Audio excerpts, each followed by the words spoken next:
Technology has made everybody a change agent, just like it's made us all content creators. Dealing with constant change is job number one for everybody in our industry today. It's, as we say, the ticket to the dance. I'm reminded of something my good friend Bill Konigsberg recently told Crain's New York Business. There are more opportunities than ever before to engage the consumer. Conversely, there are more opportunities than ever before to lose the consumer. Thought leaders like Bill don't put distance between themselves and everyone else by being change agents. They do it by being change artists. Change artists recognize potential and apply creative thinking, which brings their ideas to life.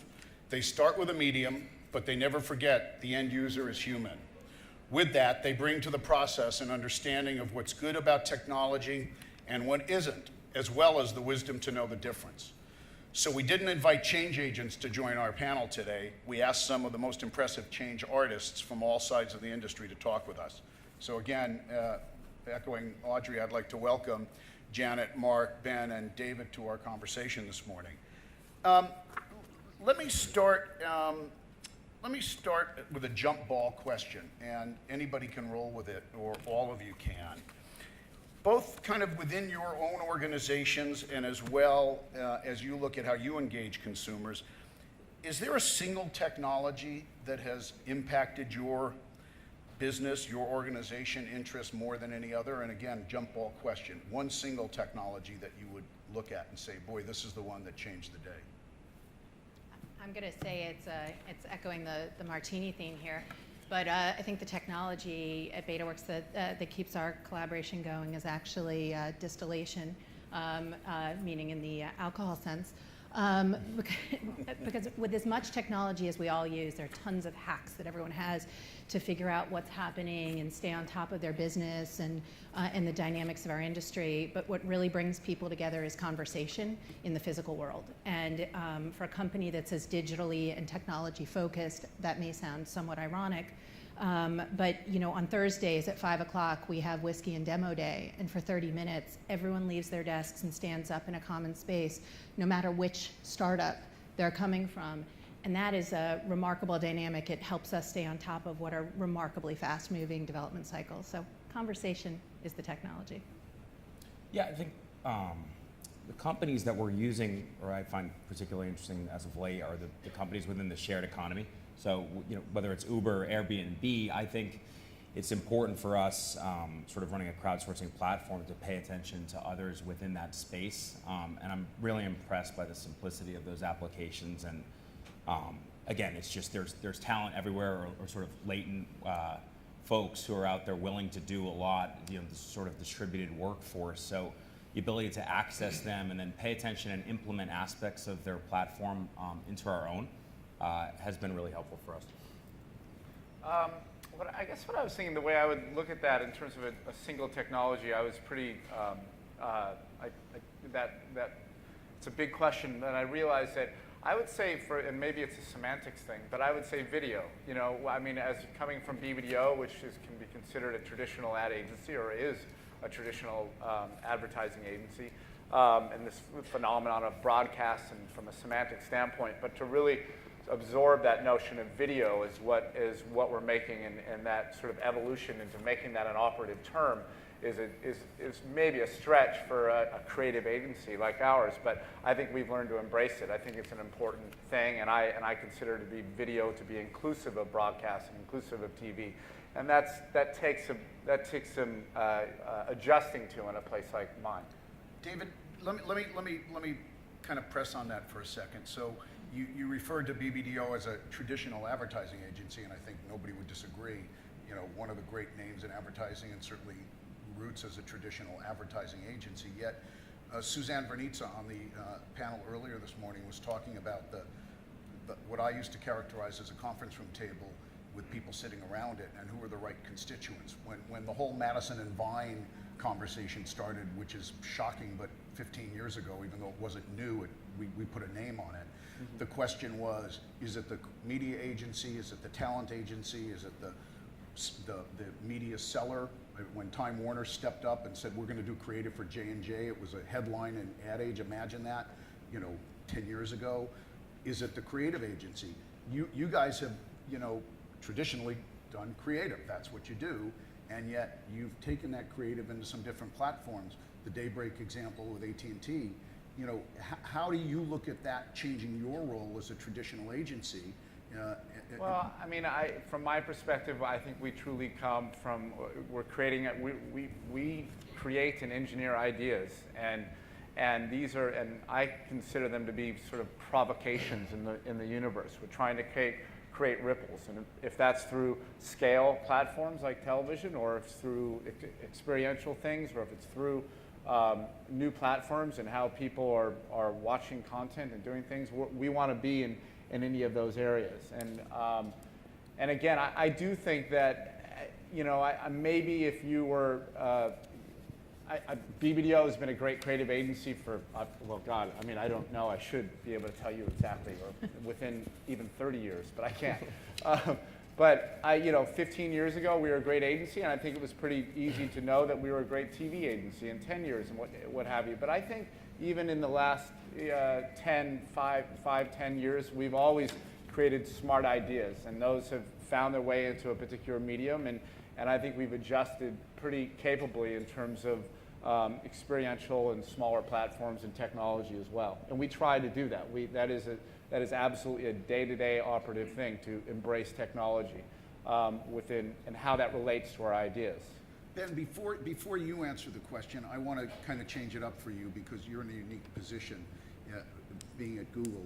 You're kind of I was ready with an answer to that question. Yeah, exactly, because I knew your answer might be something to do Detailed with notes. search Yeah, technology. I got notes. Some algorithmic you Yeah. know, answer. But you're at the true intersection of art and science. I mean, we're looking at change artists, change agents, and what technology's done in terms of communication. You're at that kind of epicenter of art and science. How are you looking at that from the perspective of, you know, a creative partner to agencies within Google? Okay, so I'm going to go back to my original answer to your first question, because it's the same, in a way it's the same answer, right? So, Can we be the judge of that? and riffing off, I think, what Janet said about conversation, I think, you know, Google's a large company, there are lots of people, seem to be lots more people every day. I think one of the great things that they've managed to do in the kind of way we work and the infrastructure and the physical environment is to make it feel like a small company still. So, you know, whether it's conversation, but generally speaking, collaboration is vital, right? So, you know, the kind of insight that I think I agree strongly with, which is innovation happens at the intersection of disciplines, I think is the starting point for how we arrange ourselves physically internally. Never mind, we'll come to the external point in a minute.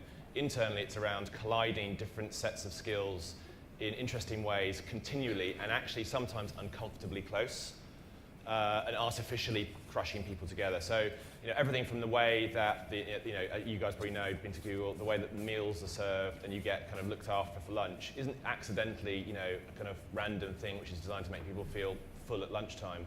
It's designed to get people sitting next to people they don't normally sit next to and have conversations. So I think internally there's a kind of strong emphasis on colliding together people from different worlds, art maybe, and science in particular. I think the design and the engineering community, I think, are the two most obvious examples of that. Sales in a different way. And then externally, I think much the same applies, which is, you know, we believe, certainly from, you know, within my team, that the best things happen when you put interesting people together who wouldn't normally come together, and you have a bit of a norming phase and a bit of a storming phase, and then you really get to some interesting things if you deliberately open yourself up to something which you wouldn't normally listen to, hear, maybe you're scared of. So, which is why we spend a lot of time partnering with creative agencies who, you know, frankly do a much better job on the creative side than we could ever do, and brands who have, you know, the kind of the ideas and the brand ideas that are kind of hangers, if you like, for what we need to do with our products. So this kind of coming together of those three, I suppose, Venn diagram circles is what we're trying to manufacture. So I saw a headline today on my wireless device that said, and it was when Martin's panel was up here just a few moments ago, I was multitasking, something that's a new concept to me. But the article said programmatic buying is going to lead to less commercials. Literally, that's the headline. And, you know, the payoff is if we actually know how to reach the people we want to reach, we need to send them less messages because we will reach them more effectively. I wonder how that plays out. And again, jump ball question, but I would ask, you know, initially, David, I would ask, you know, that question of you, since back to the earlier conversation, traditional agency gets compensated by making, you know, by making ads. If there are less ads based on smarter buying, what's that going to do to your business model? Yeah. Well, I mean, interestingly, Not though, a don't trick we get question, but paid- I mean, yeah, but don't we get? I think we get paid to make less ads though than if we were to compare them to others. Like if you think about TV, I don't. It's not a. It's a. But anyway, that's. It doesn't seem that prolific. I think one of the things we're working to do is be more prolific with the communications and the messages we're trying to make. What was the question though? What's the jump ball? well, the question is, if programmatic buying makes us smarter in Yeah. terms of how Yeah. we reach the audiences we want to reach, do we need to create less messages, which means translates into less commercials, less.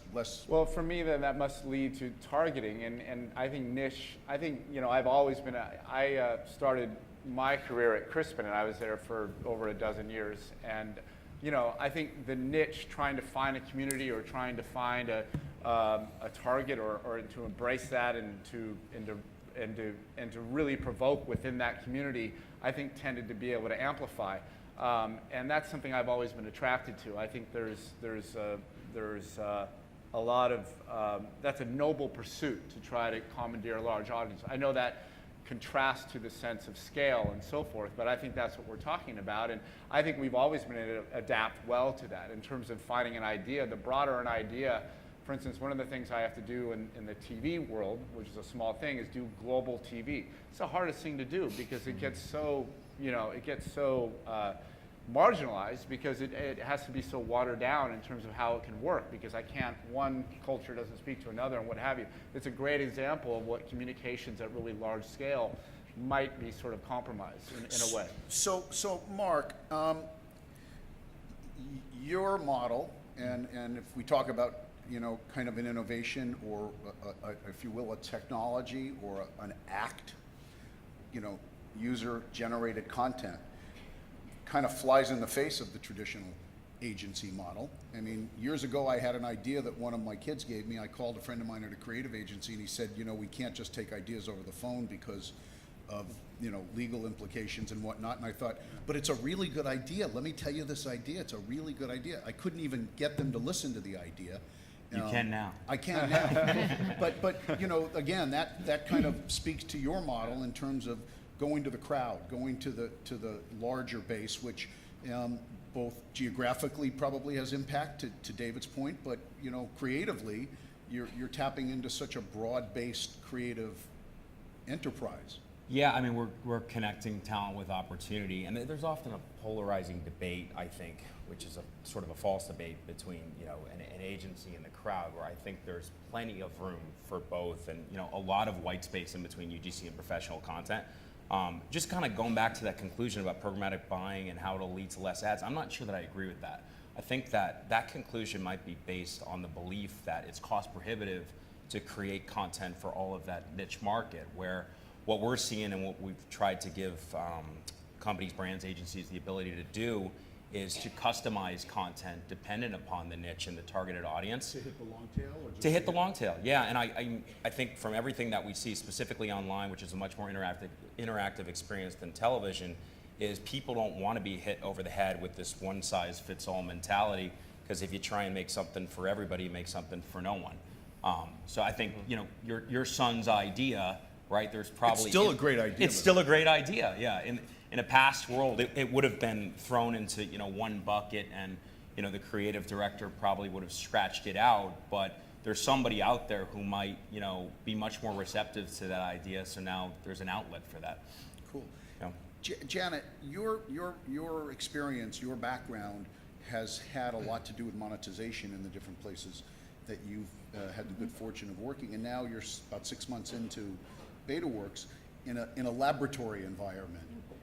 I think the challenge for somebody with your background and your orientation is, how do you monetize it? I mean, you're in a laboratory environment. What's the way when brands or potential partners come to see you, How is that getting monetized if it's a laboratory experiment in some fashion?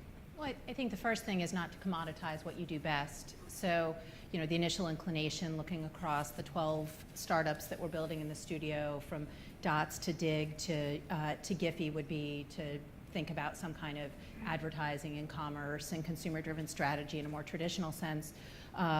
What we're increasingly doing, though, with brands is tapping into what that laboratory really means, which is we've got about 70 folks in our studio in the meatpacking district who are essentially building product every single day with a very hacker-driven mentality. And so the reason big brand, the translation of my prior background to this is the relationships I have with top-level marketers and agencies to have a different kind of conversation, which is how do we bring that kind of hacker mentality into our strategy? And going back to what Ben said, how do we blend the best of art and science? So for us at the art end of the spectrum, it's trying out new storytelling techniques, like working with Subway to develop 100 original animated GIFs that become currency in a social conversation on Twitter. And at the science end of the spectrum, we're really playing into your question about programmatic. We're thinking less about how do we broadcast to large swaths of audiences, traditional demographic and psychographic segments, and more how do we use social data, and we have a remarkable and very differentiated set of data at BetaWorks across companies like Bitly and Chartbeat and Socialflow.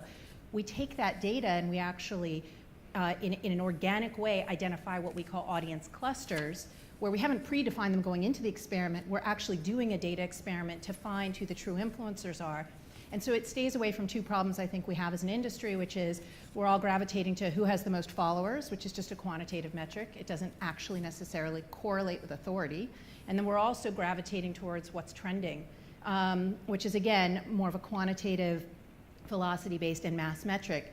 If you get into the niche audiences and find true influencers, which are very identifiable across Instagram and Pinterest and Facebook and Twitter, and then use unique data that we have, for example, from Dig, Reader, and from Bloglovin and Instapaper, suddenly we can take that, calibrate what things really mean, and find very valuable clusters, which may feed back in what we're working on to those programmatic channels. But you know, you hit an important issue here, which is that metric, that measurement. You know, there's the delicate question today of, with all of these different things we talk about, likes, followers, and so on, what's a marketer to do? I mean, what should, and again, this is, we could have an entire week about this conversation, not 30 minutes, but what's a marketer to do to create a measurement that at least gives them some comfort in terms of what's important, likes, followers? I mean, we all know what's important is the sound of cha-ching at the other end of the transaction, at the other end of the funnel, wherever you want to look, that they've sold the products or services they want to sell, but there's a measurement that we have to give in this industry. Yeah, I think it's a huge challenge because increasingly in our conversations, not to over buzzword things, but you look at paid, owned, and earned, and they are absolutely colliding to great effect. And a lot of the work we're doing starts to translate great technology and storytelling on an owned experience that then translates to those social dynamics in earned and then can be amplified in paid. And I don't think that's a controversial notion. The challenge is, number one, there's no metric that carries across all of those other than to evaluate, has my brand grown sort of qualitatively and had impact on consumers and sales? Although we were fortunate enough to work with the IAB, the 4As, and the ANA a couple of years ago on the 3Ms, on the Making Measurement Make Sense. So there is, with OCR and XCR and VCE, attempts at cross-platform measurement. I mean, we're not all the way there, but certainly we're further along than we were 3 years ago. I agree. I just think it's nascent. And I mean, I had a conversation with an incredibly prestigious and wonderful agency this week, and the conversation became, we can't do it that way because our media's bought in one place, and that's a thing the social team. So it may not even just be a measurement challenge. I think that as much as we're moving towards the cross-athlete conversation that was happening in the last panel, we're still really challenged organizationally.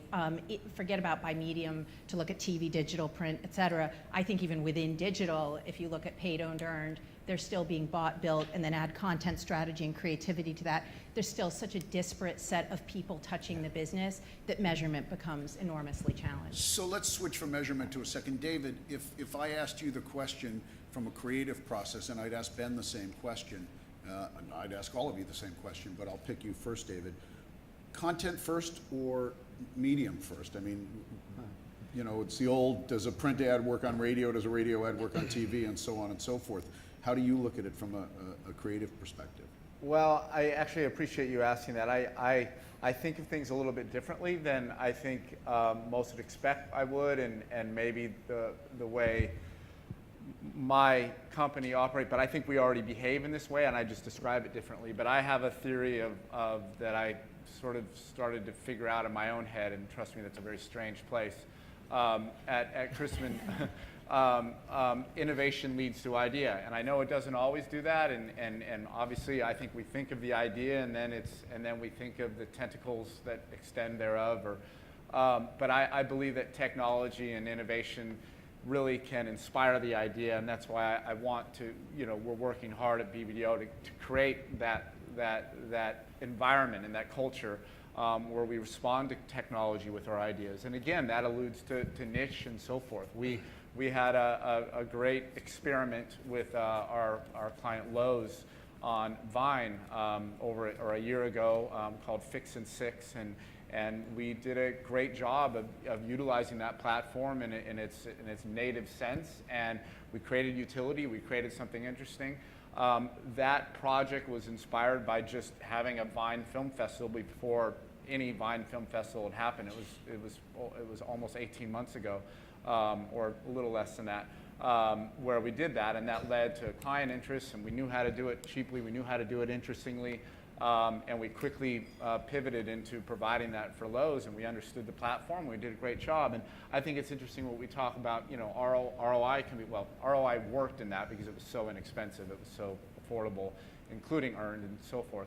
But I think it's just I think it's a great discipline for a client like Lowe's, even though it can't deliver on scale, and it probably doesn't deliver brand awareness on scale.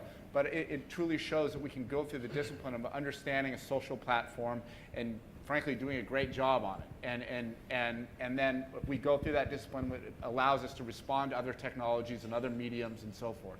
So I answered a couple of questions there, but I do think the medium can inspire the idea. Not always. I'm a big fan of efficiency, so we answered a couple of questions. Yeah. We can skip to a different set of. We can talk about sex, drugs, and rock and roll now. We're done. That's it. Do you want me to pick that up? Yeah, no, please. Which sex, drugs, and rock and roll? I don't know which one. I'll crack at that. So I think, unfortunately, I don't think you can separate them. I think they have to be the same thing. So I think one of the reasons that I spend lots of time in lots of different agencies with lots of brands, and one of the things that kind of short circuits people's brains at the moment is the fact they're still trying to split these things apart, and they can't be split apart, and it short circuits my brain. I was kind of brought up and schooled in London ad agencies as a planner, where my job was to distill into a beautifully simple phrase the idea, and at BBH, our kind of mantra was, the primacy of the idea. But I don't think that really holds up anymore. And I think, one of the reasons why it's so difficult to break out of that is it's a talent question as much as anything else. The number of people who genuinely are happy flicking between ideas and channels and media and technology is unbelievably small.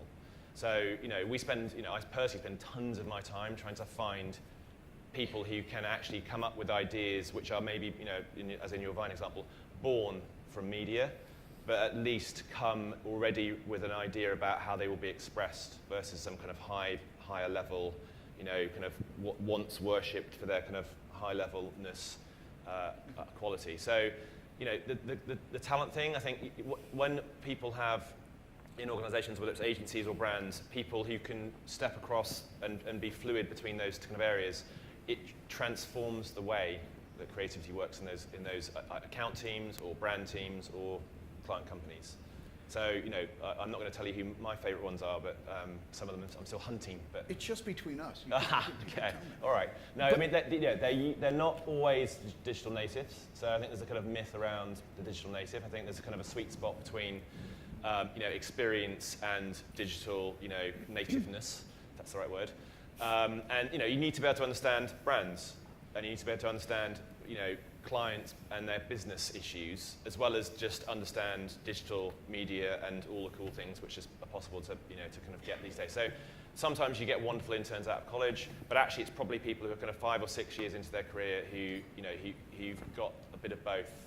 So, unfortunately, they're all under 30, but they're still not all, they're not all the kind of mythical 21-year-old out of college.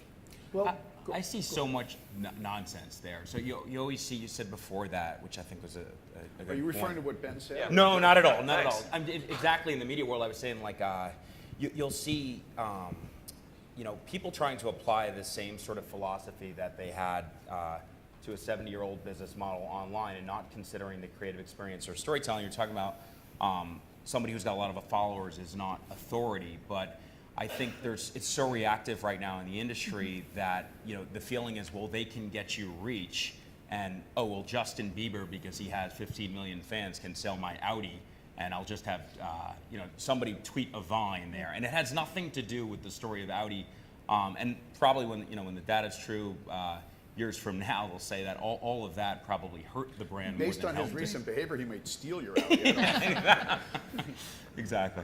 Well, that would probably actually get a lot of reach. You can retweet that. Yeah. Janet, were you gonna? No. So I want to come back to Ben for a second. Ben, you talked about the different players there.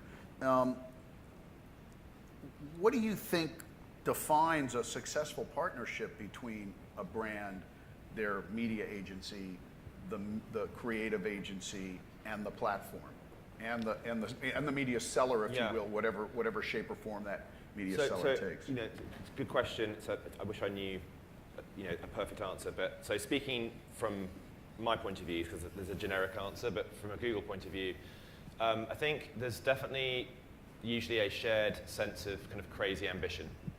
So we tend to work best with people who push us and don't let us push them. So a bit of pushback and a bit of a strong-mindedness and a kind of sense that they want to do something that's never been done before. So ambition, I think ability to move insanely quickly. Again, that's not everyone's kind of cup of tea. Unfortunately, it's our cup of tea. So, we try to find people who want to move swiftly, and if they start talking about kind of years worth of programs or there's a 2-year cycle, that's a kind of warning sign to us to run away. So we try and do projects which last less than 6 months from beginning to end, which is, actually quite a tight squeeze. Then there's a kind of a collaborative openness. So, some agencies are wonderfully open, some are horribly closed. And we're not going to change the ones who want to be that way, and they're usually, often that way for a good reason. We tend to run towards the ones who want to open up and collaborate and, literally share office space, come and work with us, share people, swap people. And then I think finally, just people that, and this goes back to the first question about, conversation and collaboration and kind of intersection, people that we enjoy spending time with. And that's kind of an obvious thing to say, but it's really important when you're trying to do ambitious things in a short time scale that have never been done before. You have to like the people. It's about relationships at the end of the day. We've got a couple of minutes left, so I would like to see if there are any questions from the audience. We've got some really smart people up here. So do we have any? Although I haven't understood any of your acronyms. I don't know any of them. So Which ones? Well, I don't know, the AC, whatever, I haven't been able to follow. Those are measurement tools. Online campaign ratings, cross campaign ratings, and not sure what VCA stands for. VCE, but somebody can tell me what the acronym stands for. Anyone? No questions. Oh my God. Well, I think, Carl, wait, do you have a question, Carl? Do you have an answer? Aha. Validated campaign essentials.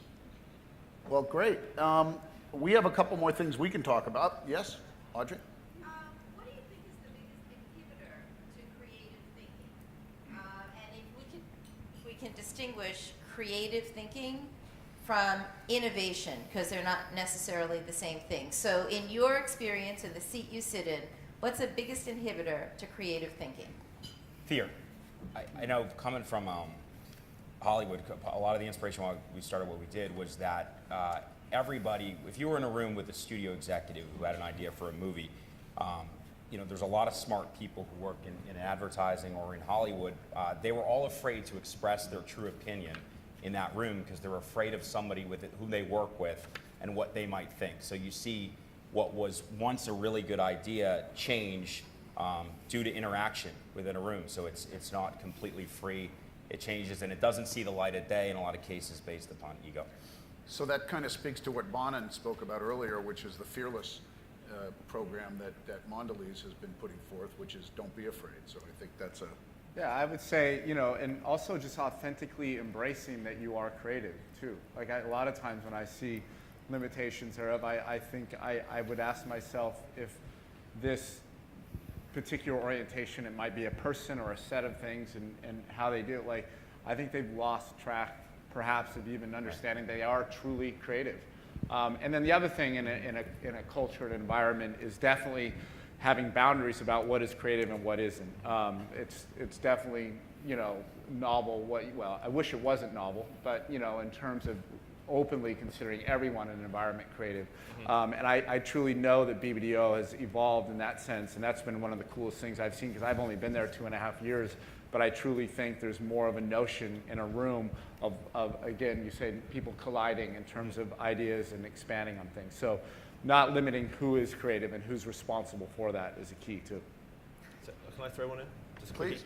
quickie? I think, I'm not sure it's the right word, but incrementalism, I think, is a problem for the big leaps, right? So I think creative people, whether they're engineers or designers or storytellers, get excited by taking risks and doing things that haven't been done before. And that, that's a kind of commonality between whether you're, an agency creative director or a software engineer at Google.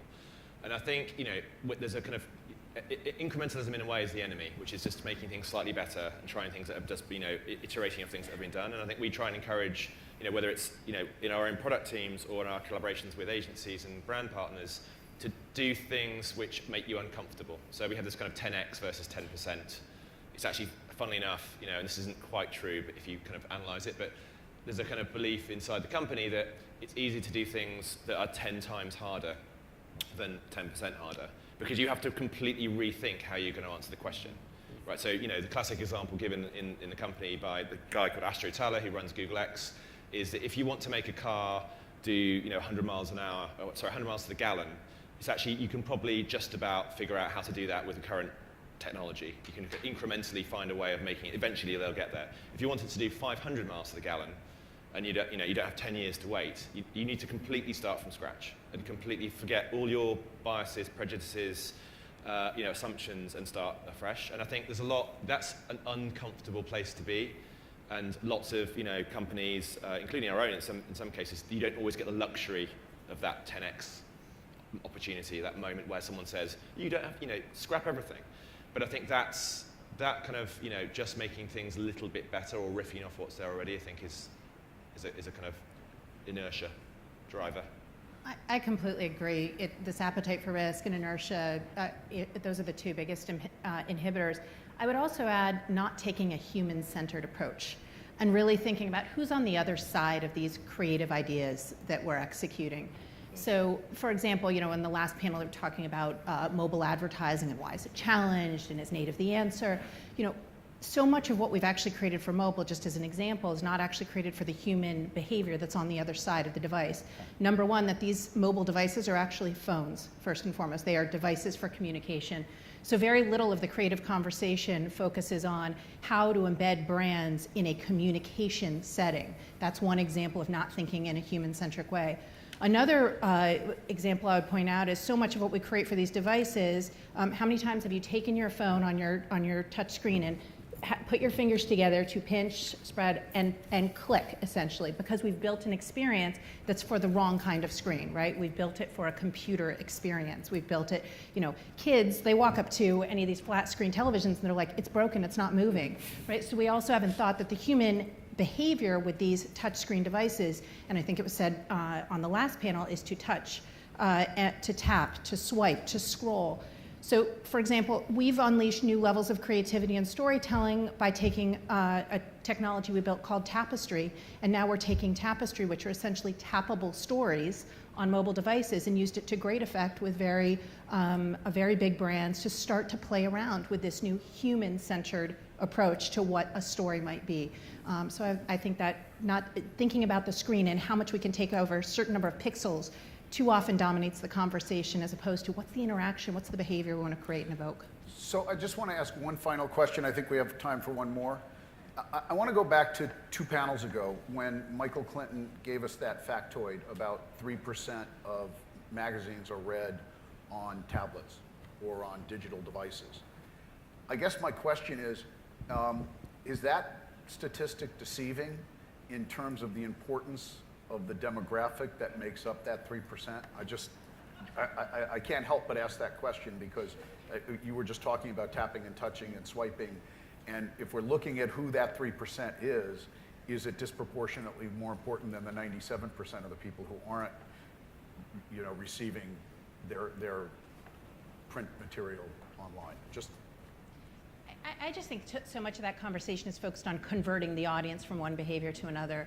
I think we've barely begun to scratch the surface of how to abstract it from the idea of a linear experience that we're going from the front of the book to the back of the book, which is the conventional notion, of course, of a magazine, and to create experiences that take advantage of the power of those magazine brands, because undeniably, no matter which magazine company we're talking about, they have remarkable consumer brand power.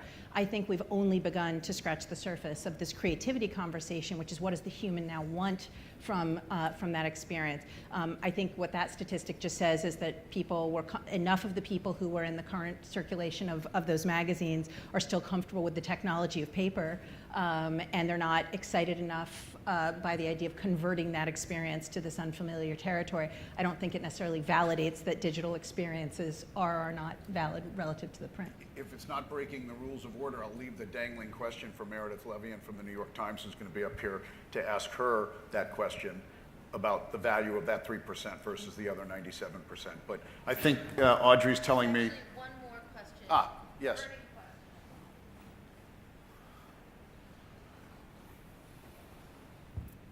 So, David, you talked a little bit before about innovation and how that breeds creativity. I'm just curious to hear all of your opinions.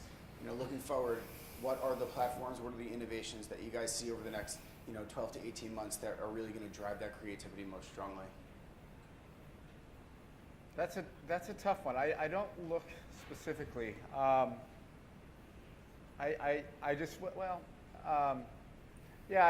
don't look specifically. I look for.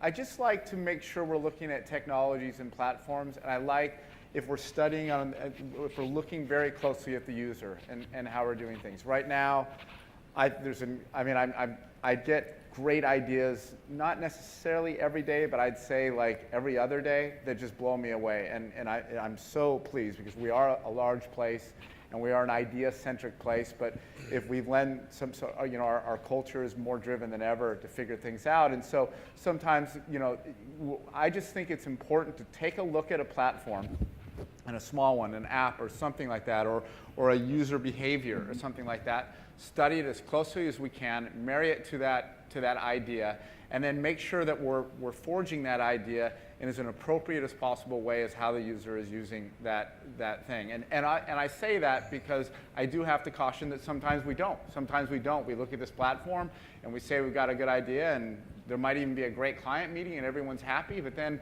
gosh, we might have left the user behind a little bit. We have the equipment at the agency now in terms of UX and strategy and so forth to make sure we're getting that. But a lot of that is just the core room right there. It shouldn't be this lecture, let's get another thinker in here to make sure we're guiding this correctly. I wish I could tell you, specifically, but I do 3 meetings a day where we're talking about various platforms. So I don't have a technology that's in particular. I do look at things as experiences in general, and that's what I call communication or message or something like that. We are definitely moved to the point where what is this? It's an experience. God, I forgot. So we do want to study how a user engages things. I would say it's the best time ever to be a stone guy in a college dorm room with a good idea. There are so many. there was hope. There are so many outlets now where a lot of these companies, whether it's Quirky, Popcoder, a lot of these crowdsourcing platforms have taken away or provided for you, Kickstarter, Indiegogo, the access to capital, the marketing, the distribution, in some cases the engineering. That part of the equation has been taken care of to bring your idea to light. So there's new ones sprouting up every day. And I mean, you look at places like XPRIZE, right, where they're taking ideas that are coming from nowhere and helping to put people in space. So, the privatization of a lot of that stuff and all of those distributed workforce models are incredible. They're changing the world. My 2 pence worth, or 2 cents worth, I suppose. I think Dave's point's great. I think it's around the user, and I think for me, the most valuable people around, obviously apart from the engineering kind of hardcore at Google, are the UX people. I think there's a kind of assumption that users want to be users, and we ask them to do all sorts of ludicrous things, updating, swiping, tapping, interacting with dozens of devices, constantly shifting between devices, remembering check-ins, logins. I think going forward, the winners will be the people who remove as much of the hard work from the user experience as possible, and eventually, hopefully, start to make some of the technology disappear. I think that's what I'm most excited about by the next kind of 5 years, is to see, and that's not really just a wearables thing. I think that's a bit of a cliche right now. I think the technology melting back into the kind of background and asking people to do much less. And I think that's a UX thing, and I think that's where the excitement for me is, to see, particularly, literally, the magic of an individual designer taking basically a kind of very complicated, onerous thing and making it into something which is effortless, simple, and hopefully invisible. Great. Janet, Mark, Ben, David, thank you so much for joining us and sharing today.